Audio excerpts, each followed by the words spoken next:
Good morning, children. Today we will revise the chapter Bank Reconciliation Statement. ठीक है. So firstly, what is Bank Reconciliation Statement? Generally, all the business firms maintains a current account with the bank. In order to record the banking transaction, the firm maintains a bank column in the cash book in which it records all the transactions entered into the bank. तो अगर हम easily बात करें what is bank reconciliation statement, तो जो businessman होते हैं वो अपने लिए एक कैश बुक प्रिपेयर करते हैं और बैंक की तरफ से उनको पासबुक मिलती है. तो जरूरी नहीं होता है कि जो हमारा कैश बुक है और जो हमारा पासबुक है उन दोनों का बैलेंस आपस में मैच कर जाए.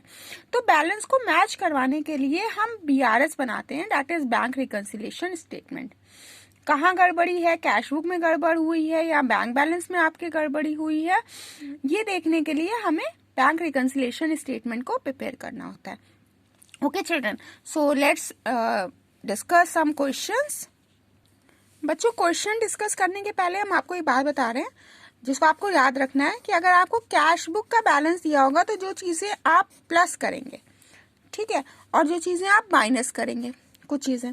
अब अगर आपको पासबुक का बैलेंस दिया होगा तो जो चीजें आप कैश बुक में ऐड करेंगे वो आप पासबुक में माइनस करेंगे और जो चीजें आप कैश बुक में माइनस करेंगे उसको आप पासबुक में ऐड कर लेंगे. मतलब ये इसका ऑल्टरनेट वे होता है फाइंड आउट करने का. फिर है हमारा ओवरड्राफ्ट. ओवरड्राफ्ट अगर आपको दिया होगा कैश बुक का, ठीक है, तो आपको पासबुक का रूल फॉलो करना है. मतलब passbook overdraft as per cash book में आप माइनस करते हैं जो पासबुक में, वैसे ही आप करेंगे और प्लस करेंगे. सिमिलरली अगर आपको ओवरड्राफ्ट दिया हो पासबुक का, ठीक है, तो आप कैश बुक को फॉलो करेंगे, मतलब प्लस करेंगे और माइनस करेंगे. ठीक है, इस फॉर्मेट को आपने पास में नोट डाउन कर लीजिएगा, ये आपको क्वेश्चन सॉल्व करने में काफी हेल्प करेगा. ठीक है, तो चलिए हम लोग ये क्वेश्चन डिस्कस करते हैं. लेट्स सपोज कि हमारा ये क्वेश्चन दिया हुआ है, from the following information prepare a bank reconciliation statement as on 31 March 2019. तो यहाँ कह रहा है कि balance as per cash book ₹18,000. ठीक है, फॉर्मेट आपको पता है, फॉर्मेट के अकॉर्डिंग आपको बनाना है. प्लस आइटम्स और माइनस आइटम्स हमने लिख दिया, आप अमाउंट के भी 2 कॉलम बना सकते हैं.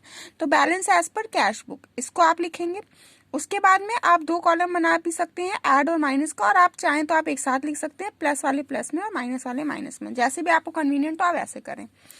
Check issued for ₹2,000 but not debited by bank in the passbook. मतलब चेक इशू हुई है लेकिन वो डेबिट नहीं हुई है पासबुक में. ठीक है, तो अगर हमने चेक इशू करवाई और वो हमारी डेबिट नहीं हुई है तो ये हमारा क्या होगा, ये हमारा प्लस में जाएगा, तो ये हमारा ऐड हो जाएगा. बैंक चार्जेस जो होते हैं वो हमारे लेस होते हैं. ठीक है, बैंक ने हमसे कुछ अमाउंट चार्ज कर लिया तो वो आप लेस में दिखाएंगे. क्लियर. फिर कह रहा है cheque paid into bank but not clear. Cheque आपने बैंक में पे करी थी लेकिन वो चेक अभी तक आपकी क्लियर नहीं हुई है. तो जो कैश बुक में था वो आपने ऐड कर लिया, अब पासबुक में तो अभी तक जो अमाउंट चढ़ा ही नहीं है, तो अब आप क्या करेंगे, अब आप इसको लेस करेंगे. ठीक है, अपनी कैश बुक में से आप इसको माइनस करेंगे. तो देखिए कैश बुक में से माइनस हो जाएगा. इंटरेस्ट ऑन इन्वेस्टमेंट, आपको जो इंटरेस्ट था वो आपको इन्वेस्टमेंट पे मिला है, रिसीव हुआ है. ठीक है, तो अगर आपको इंटरेस्ट पे इन्वेस्टमेंट मिला है तो आप उसको क्या करिए, आप उसको ऐड कर लीजिए अपने पास में, क्योंकि आपका ये फायदा है, आपको जो आपने इन्वेस्टमेंट किया था उस पर आपको इंटरेस्ट मिला है तो आप इसको ऐड कर लेंगे. ठीक है, अब आप दोनों को जो है प्लस और माइनस करके निकालेंगे तो आपका जो बैलेंस अमाउंट आएगा वो आपका हो जाएगा balance as per passbook. Clear. Similarly हम नेक्स्ट क्वेश्चन देखते हैं. On 31 March 2019 the cash book of money showed a balance of ₹15,000. The balance in the passbook was different because. ठीक है, तो आपका सबसे पहले यहाँ पर क्या दिया हुआ है, balance as per cash book दिया. देखिए सेम वे हमने balance as per cash book लिख लिया. फिर कह रहा है a cheque drawn of ₹15,000 was not presented for payment. तो the cheque which is not presented for payment आप इसको ऐड करते हैं. ठीक है, तो ये प्लस कॉलम में जाएगी. फिर कह रहा है cheque for ₹4,500 was deposited on 21 March but not clear. तो ये आपका माइनस हो जाएगा, cheque issued but not yet clear. The bank allowed interest, तो बैंक ने क्या करा है, बैंक ने आपको इंटरेस्ट अलाउ करा है, ठीक है, इंटरेस्ट दिया है। तो ये अगर आपको इंटरेस्ट मिल रहा है ना, हमारा डिपॉजिट करते हैं उसमें हमें इंटरेस्ट मिलता है, तो ये आपका ऐड हो जाएगा। डायरेक्ट पेमेंट हो रही है ना, डायरेक्ट पेमेंट करी है बैंक ने, तो ये आपका ऐड हो जाएगा। अब आप दोनों को बैलेंस कर लीजिएगा, आपका जो आंसर होगा वो आपको आ जाएगा। Students let's take one more question. यहाँ पर आपको क्या दिया हुआ है, आपको overdraft balance as per passbook दिया हुआ है, ठीक है। तो ओवरड्राफ्ट बैलेंस हमें दिया हुआ है, तो यहाँ हमने लिख दिया ओवरड्राफ्ट एज पर पासबुक, ठीक। अब क्या कह रहा है, check issued before 31 March 2019 but not yet presented. तो अब जब आपका अमाउंट आप कैश बुक में करते थे तो check issued but not presented होता था, आप उसको ऐड कर रहे होते थे। यहाँ हमें उल्टा काम करना है ना, तो अब cheque issued but not yet presented को हम माइनस करेंगे, ठीक। फिर है cheque paid into the bank but a cheque amounting to ₹2600 has not been collected. इसको हम माइनस कर रहे थे, इसको हम प्लस कर देंगे, ठीक। Interest on loan, interest on loan, आपके जो इंटरेस्ट आपने लिया था, मतलब जो आपने लोन लिया था उस पर आपको इंटरेस्ट, तो ये आपको देना पड़ेगा, पे करना पड़ेगा, तो ये आपका माइनस हो जाएगा, ठीक है। अब कह रहा है डायरेक्ट डिपॉजिट, तो डायरेक्ट डिपॉजिट को हम उधर ऐड कर रहे थे, इधर ये क्या हो जाएगा, इधर ये माइनस हो जाएगा। There is one confusion, interest on loan, आपने जो लोन होता है उस पर आप इंटरेस्ट कैश बुक में उसको माइनस करते हैं ना, तो यहाँ पर ये आपका ऐड हो जा रहा है अभी, ठीक है। जो आपका उधर माइनस होता है ना, तो यहाँ पर आपको इसको ओवरड्राफ्ट की कंडीशन है, ठीक है। तो ओवरड्राफ्ट की कंडीशन में आपको इसको ऐड करना है, क्लियर। नेक्स्ट क्वेश्चन है हमारा bank overdraft as per passbook, ठीक है।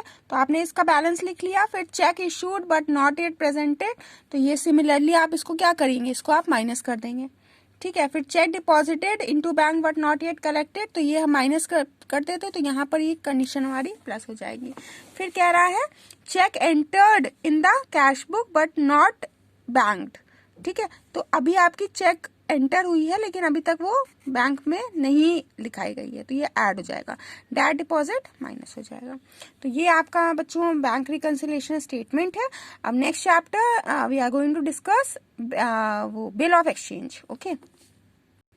सो students what is bill of exchange, तो बिल ऑफ एक्सचेंज बच्चों क्या होता है, बिल ऑफ एक्सचेंज का मतलब है according to section 5 of the negotiable instrument act 1881, a bill of exchange is an instrument in writing containing a conditional order signed by the maker directing a certain person to pay a certain sum of money only to or to the order of a certain person or to the bearer of the instrument।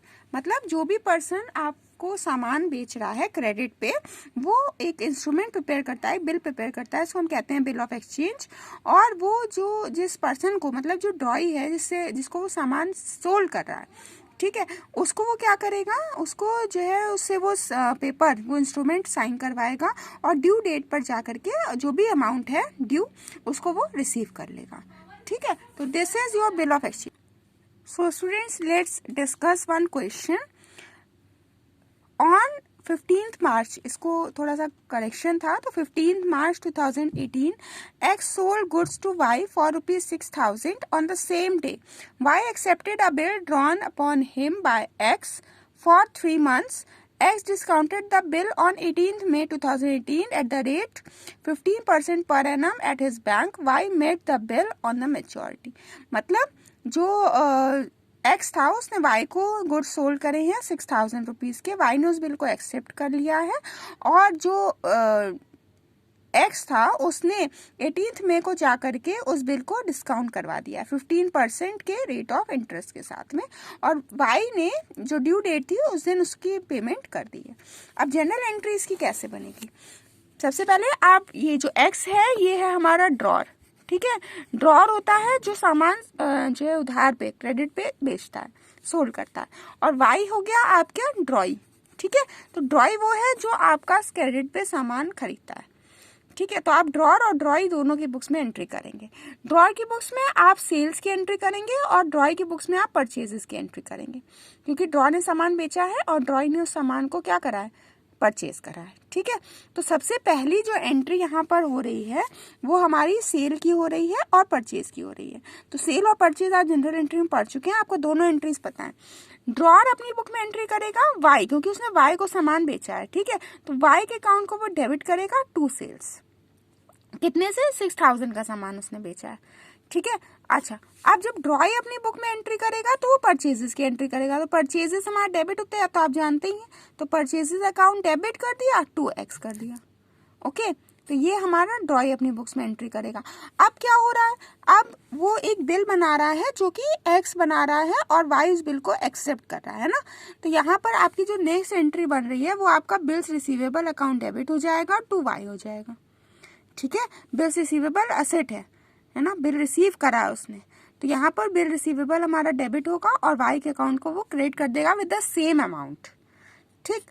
अच्छा, अब जो ड्रॉई है वो अपनी books में payable की entry करेगा, bills payable की, तो जब बिल्स रिसीवेबल डेबिट हुआ तो बिल्स पेबल क्रेडिट हो जाएगा। यहाँ पर ये एक्स के लिए लिखेगा कि एक्स से उसको बिल्स पेबल मिला है, क्लियर। अब जो एक्स था उसने ड्यू डेट पर से पहले अपनी जो पेमेंट थी वो बैंक से बिल को डिस्काउंट करवाया। अच्छा, इसकी एंट्री क्या करेंगे हम, इसकी एंट्री होती है bank account debit discount account debit, discount charges भी आप लिख सकते हैं और डिस्काउंट भी लिख सकते हैं, bank account debit discount account debit to bills receivable, ठीक है। अब देखिए बिल्स रिसीवेबल आपका कितने का है, 6000 का है। अब उसने जो अमाउंट है वो उसने जो है डिस्काउंट करवाया है, तो कुछ उसको डिडक्शन करना पड़ेगा, मतलब पूरे 6000 का उसको पेमेंट नहीं मिलेगा, बैंक उससे कुछ पैसे काटेगा। अब ये पैसे कैसे निकलेंगे हमारे, अब देखिए यहाँ पर जो बिल था वो हमारा कितने का था, वो हमारा था 6000 का, रेट ऑफ इंटरेस्ट हम लगाएंगे 15%, और ये बिल आपका कब है, आपने मार्च को सामान बेचा और मई को उसने इस बिल को डिस्काउंट करवा लिया, तो यहाँ पे हमारे कितने हुए, 2 मंथ्स हुए, तो 2 मंथ्स का हमारा डिस्काउंट लगेगा। जब आप इसको सॉल्व करेंगे तो आपका अमाउंट जो आएगा वो आएगा 150, इज दैट क्लियर। अब आप इस 6000 से 150 को माइनस करेंगे तो आपको कितना करना है, 5850, ठीक है। तो इतना अमाउंट हमारे ड्रॉअर को रिसीव होगा, 6000 नहीं रिसीव होगा, 150 रुपीज बैंक उससे एज अ डिस्काउंट चार्जेस ले लेगा, डिस्काउंट का अमाउंट ले लेगा, ठीक है। अच्छा, अब अपनी ड्रॉई बुक में एंट्री क्या करेगा, ड्रॉई तो पूरा पेमेंट करेगा 6000 का ड्यू डेट पर, तो drawee bill payable to cash की एंट्री करेगा विथ फुल अमाउंट ऑफ 6000, ठीक है।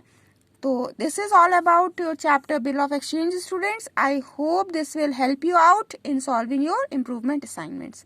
Thank you.